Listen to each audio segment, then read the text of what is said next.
Hey guys, this is Adrian from Blitz Kids, and today we're going to be going over the Discovery Attack. Alright, so a Discovered Attack, I'm just going to go ahead and read the description down below. Lichess is an attack that is revealed when one piece moves out of the way of another. Discovered attacks can be extremely powerful, as the piece move can make a threat independently of the piece it reveals. So this is just a really, I guess, fancy way of saying that if we play like this knight here, we're going to have two threats at the same time. So the check and the rook attacking the queen. So what we can do is actually play the check, and the king has to move out of the way, and we capture the queen, then that actually wins us some material. And the piece that is in the way of the discover is the rook. The knight. The knight on f3 is in the way of this rook. So our idea is to just attack the most valuable piece with the knight, right? That's the idea. So we play check, rook takes, and that should be a winning endgame. Here, okay, it's just inverted, but it's the same exact thing. You can even have it twisted where the king is the more valuable piece that's being attacked, and this one is even uh, this one's even greater because the king, well, the king will still be in check, but here we want to play knight to e5 to attack the queen, and the resulting endgame is more powerful for white because now I'm going to be a rook ahead rather than a knight ahead. All right, so here, what we want to do is, we want to, we don't have to set up a discover attack. It's already here for us. So what we want to do is look at our long range pieces. Our long range pieces are going to be the ones that are going to be playing the attack on the king or the major piece. The piece in front can, if you want, it can be a short range piece, just like this pawn here. So we notice that the bishop is attacking this rook if the pawn wasn't on the d5 square. Now, if this pawn moves forward, then it will be attacking the rook on c7. Thus, we have a double attack in the form of a discovery attack. So we play here, and both rooks are under attack. All right, so pawn here, the rook moves out of the way, and then we just scoop up this rook, and again, that's another winning endgame. This one, wow, okay, so I'm gonna go ahead and give the pause button for you guys. Go ahead and pause and see if you can figure out the best move in this position. This one is tricky. I will say that this one is really tricky. Not everything looks simple in this one. All right, so if you paused your videos and came up with the right answer, awesome, you're a legend. If you didn't, then it's okay. I'm gonna show you exactly how to perform this one and how to break it down to small little chunks. So what the first thing you have to do with any given puzzle is break down the position, and the first thing I do is just count up the pieces. It's that simple. If there's a material deficit, it's like a hint. It gives you a big hint of what kind of material you're going to be winning, or if you're going to be going for checkmate or any other thing. So immediately right off the bat, I noticed that the queen is off the board. So I know that we're not necessarily trying to win the queen. We're probably going for mate. And this is even proven further because the king only has one safe, well, two, but this one's easily taken away. And so here I immediately look at like my attacks on the king, and what you do is again look at these long range pieces whenever you're looking for these discovery attacks. And here the rook on a1 isn't doing anything. Nothing's obstructing its view, so or any enemy pieces are obstructing its view. So you just move that guy out the way. That he's not part of the game, which he needs to develop. Now we look at this diagonals. So we go here in your head, and nothing is actually in the way. So this is actually good. We check this bishop out next. Is there anything any enemy pieces obstructing its view, or your pieces obstructing your view. No, your own pieces are not obstructing your view. So like this pawn is here obstructing the view of the king, but that's not your piece. So you can't move it out of the way. You can't just play a discover attack if you wanted to. So here, that is not obstructed. Then we go down to the rook, and the rook moves like this, and like this, and like this. And so we can definitely capture this guy. We're looking at that. But again, if we play rook takes to d1, then black is just winning by material. Remember, he has a queen. You don't. You have two rooks, two rooks. I have four minor pieces. You have, they have two minor pieces. But that's still not enough for a queen. So by just simply recapturing, they're going to have two minor pieces, and we're going to have four. So that's a difference of 6 points. But they have a queen for it. So that's no good. So this guy is not an option. And then we start looking here, and we notice that the knight, the short range piece, is actually obstructing the view. So now we know that we're going to be moving the knight. Now the rule of thumb here is whenever you have the piece that you want to move out of the way for the other piece to attack the king or whatever, then here what you want to do is attack the strongest piece. So knight to c6 definitely kind of spurs up in the mind. It's a double check. It's very powerful. It's very strong. And there's a famous saying, if you see a good move, look for a better one. And that is true in this case. I said it was tricky. Knight to c6 is not the answer. And the reason why I know this is because, again, going back to the evaluation, the queen, if we just win the queen, that doesn't really help us much. So after knight to c6, the king would go to f7, knight will take on d8, then rook takes on d8, and that is unclear. And even, matter of fact, no, it's not unclear. It's completely winning for us, because if we calculate a little bit deeper, after rook takes d8, I'm going to capture here on d1, but black has this cool move, f takes g5. So we're definitely going to be down some material. We cannot play this move. And it looks so tempting to get our queen back. Instead, what we want to do is play knight to g6, check, forcing the king to go to f7 because the king is running out of squares, and then knight takes h8, checkmate. So you take away these two squares, and the d file is off. So we're actually going to play knight g6, not knight c6. And I actually had this in one of my games before. It was really cool. It was kind of like a windmill discovery attack. It was awesome. Okay, so this one is black to move. Let's see if you guys can figure it out. Go ahead and pause your video and look for those discover attacks. All right. So this one is definitely an advanced one. I could just tell off the bat because there's only one discover attack, and I'm really tempted to play this move. Oh, not that move. Not that move, guys. Knight to g4. Because then the queen would be attacking here on h2, and I'm also going to be forking here. But again, before I do anything, you must evaluate the position.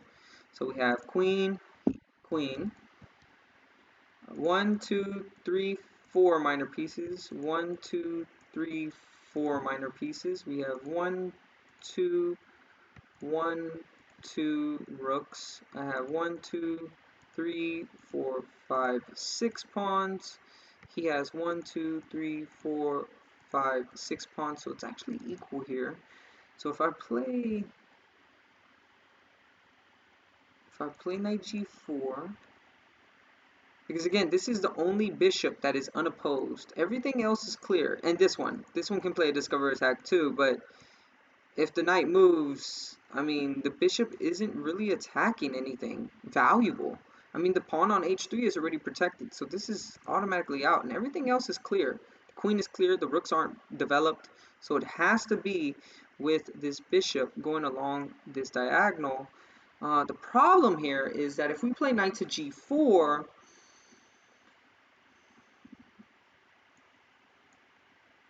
whoops, if we play knight to g4 and we're attacking here on d4,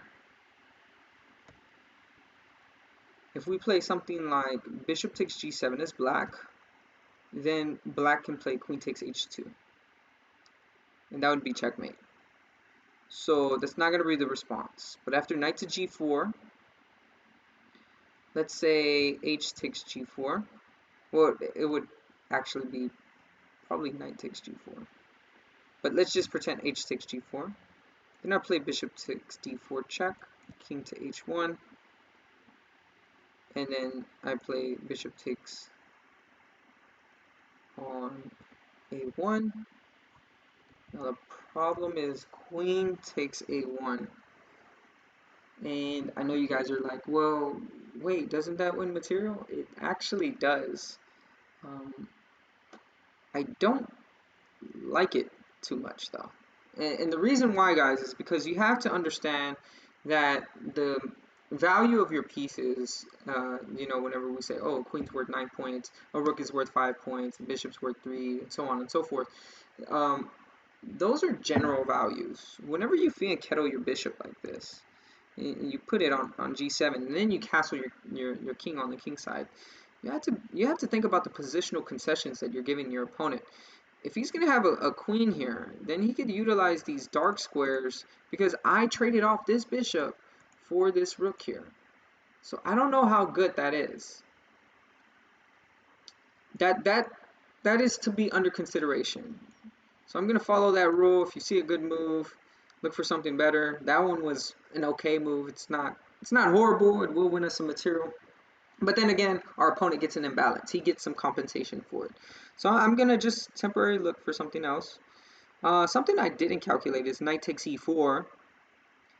And if, again, if we have pawn takes, bishop takes, or knight takes, I have the bishop takes d4 check.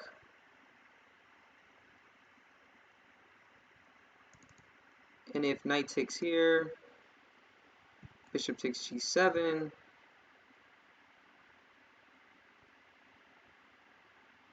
Then I'm looking at queen to c5 check. Well, that's really strong. Oh, that's really strong, because now if king to h1, knight to g3 checkmate. If the king doesn't go to h1, the opponent plays rook f2. Then I can play queen takes. Ooh, I'm not the red arrows, I'm the green arrows. Then queen takes f2 check. The king has to go to h1, and then knight g3 checkmate again. So there is no bishop takes g7.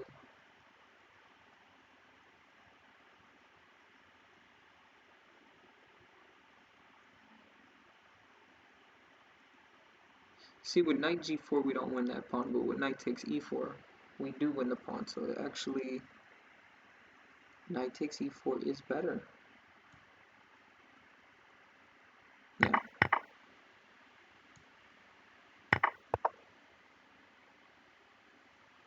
And again, I don't want to take this rook. Well, I do want to take the rook, but I want to trade off queens if I can, and I can force that by playing queen to c3, putting pressure on the rook. And so now after queen takes a1, queen takes a1, bishop takes a1, rook takes a1, yes, I lost my dark squared bishop, but the queen is off the board, so we can't really utilize it. And the reason why after queen c3 the rook has to stay there is because the bishop on d3 is hit. So after, let's say, bishop to e2, I just scoop up again that rook on a1. So this is the correct move. Awesome. All right, this will be the last one for today's video. I want to see if you guys can do this one. Go ahead and pause your video and see what you come up with. All right, so this one is a little tricky. The reason why this is tricky is for a number of reasons. First off, you have to notice this pressure. If you evaluated the position correctly, there's 2 rooks versus 2 rooks, bishop, bishop, and 3 pawns versus 2 pawns. So I'm actually up 1 pawn. And along with this discover attack idea, because we all know that it's going to be a discover attack, because under Lichess, that's what I'm exactly doing. All right, so Um, if you want to play these specific themes, all you have to do is go on ChessKid or Lichess and go to the practice button under the Learn tab, and um, you get all of the discovered checks. Or if you're on ChessKid, you're gonna go to puzzles and then you're gonna click the themes button. Don't click the orange button right away. You click the themes button, and then it will have discovered check or discovered attack. And so here I know it has something to do with this bishop, and we can create what is called a discovered attack with rook to e2 check. And the reason why I was even saying that is because it has to be because I'm playing Discover checks. But in a regular tournament game, I wouldn't know if there was a Discover attack winning move here. I would just have the position. So I would have to calculate my checks. And one thing that I have to take note of is this rook is putting pressure on this. So I can't play like rook to e2 check. Oh, the king doesn't move that fast, guys. King to c8, and then play something like rook to g7, because then the rook captures the bishop on h3, right? Something that I would calculate is rook check. If king here, to dodge the discover attack, then rook takes e5 check wins. And this is actually really important. See, here in this position, guys, I can't just play rook e2 check, king here, and then rook takes e5, because again, it's tricky. Rook to g1, my back rank is really bad, and then I'm gonna lose the game here. Yeah, after rook g1, the bishop has to go back, and then you play rook takes, and then the rook moves back to e1, and then you play rook takes e1, checkmate, and that's just a bad blunder. So you always want to analyze the board, especially your opponent's counter threats here. My king is weak here. So rook e2, or rook d7 check. I kept saying rook e2, but this is actually rook d7 check. And then the king goes to here, then I do have this with check. So he has to go to c8, setting up the discover attack, but I gotta watch over that bishop. How do I do that?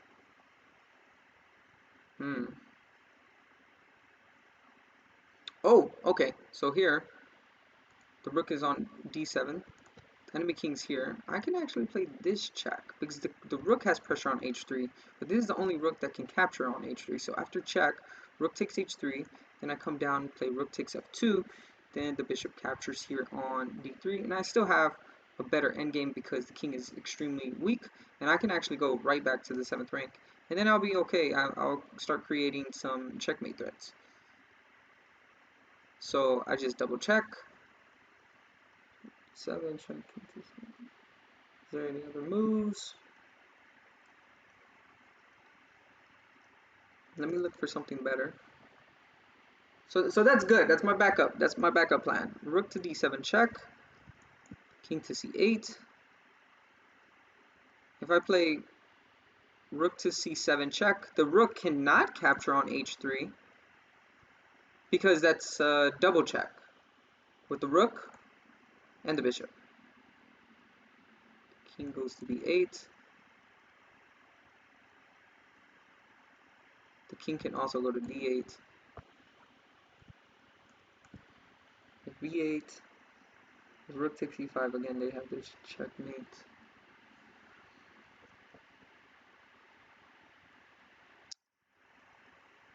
Yeah, this doesn't work. I could move the bishop out of the way, but then that seems pretty slow.